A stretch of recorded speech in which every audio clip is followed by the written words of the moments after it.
Anak, may ilang mga bagay lang ang gustong sabihin sa iyo. Una, magpasalamat ka lagi sa Diyos sa mga biyayang pinagkaloob niya sa iyo. Gamitin mo ang mga biyaya o talento na ibinigay niya para sa kanyang kapurihan at sa pagtulong mo sa kapwa.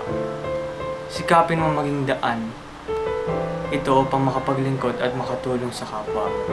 Palaguin at paghusayan mo ang mga talento na binigay sa iyo sapagkat kapag hindi mo ito pinagyaman ay maaaring mapunta sa iba. Pangalawa, mag-aral ka mabuti dahil ito lamang ang kayamanan at tanging pamana na ipagkakaloob namin sa iyo. Ito ay hindi mananakaw o kaya mawawala sa iyo sapagkat ito ay kasama sa iyong pagkatao. Pangatlo, pilitin mong alamin at kilalanin ang iyong sarili.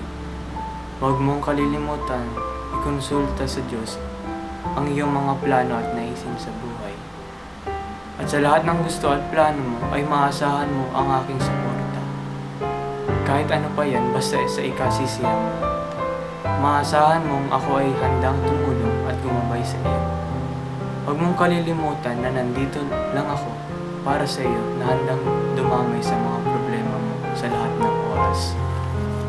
Pangapat, siguro kapag ikaw ay nakatapos na ng pag-aaral at may matatag ng trabaho, ay sana sikapin mong tumulong sa iyong mga kapatid at lalo na sa iyong magulang.